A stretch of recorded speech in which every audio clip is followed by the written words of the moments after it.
Joel Kim Booster, you look amazing. Tell me about this suit. This is a Helmut Lang suit. It is giving sort of like made up country in a Netflix rom-com royalty. That is my vibe today.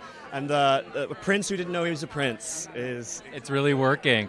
And tell me about the pin. This is the Artist for Ceasefire. an Artist for Ceasefire pin. Listen, it is quite literally the least I could do in this moment, I think, is bring a little awareness to what's going on in Gaza right now and hopefully move some hearts and minds to really dig deep and look into what's going on over there and how we can, affect a little bit of change. But again, I'm just an actor and a writer on a red carpet, so I know that the impact is probably not that big, but again, it's just a small gesture for something that I care a lot about. Yeah, and getting the message out. Joel Kim Booster, you're presenting today, right?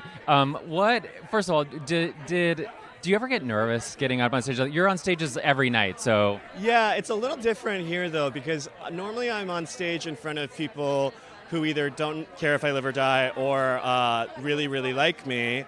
And at things like this, I'm getting on stage in front of people that I hugely respect and admire, who raised me in many cases. And so it is a little more nerve-wracking, for sure. Do you just take the script they give you, or do you offer notes? Well, actually, Natalie and I, whoever wrote the script was great, and it was Natalie and I collaborated with them a little bit to bring our voices a little more into it. And a lot of award shows don't give you that leeway, so it was nice that Natalie and I were able to sort of sit down and look at what they gave us and just make it a little changes and touches that made it just sound a little more like us, And everyone talks at these shows about the host and the tone they set for the show. As a comedian, obviously you have a good eye and ear for what works best.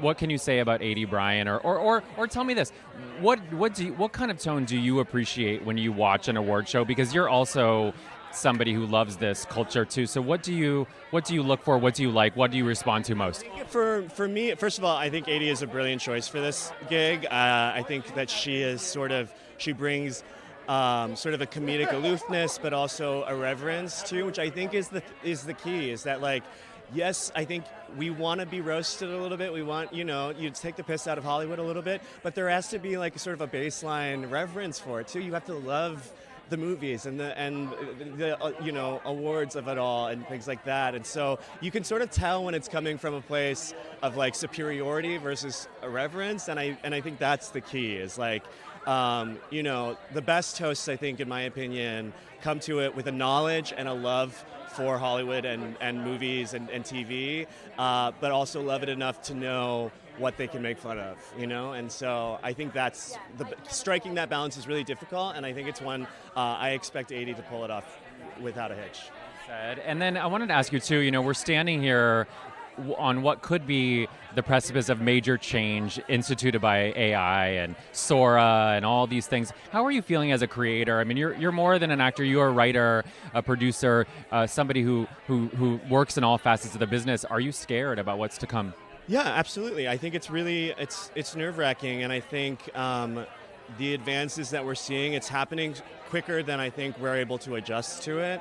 But I think at the end of the day, listen, our jobs, what we bring to it, what human beings, what artists bring to the work, I think is undeniable, and I think people can see through it and sense the real heart. And I think especially awards like the Indie Spirits really demonstrate that of what the power of human storytelling can bring to art. And listen, I think if anyone's job should be replaced by AI, it should be the execs, in terms of the skill sets. I think it aligns a little bit more with what AI is able to do in terms of just sort of distilling algorithms and what can be bought and sold and things like that. But I don't know. We'll see.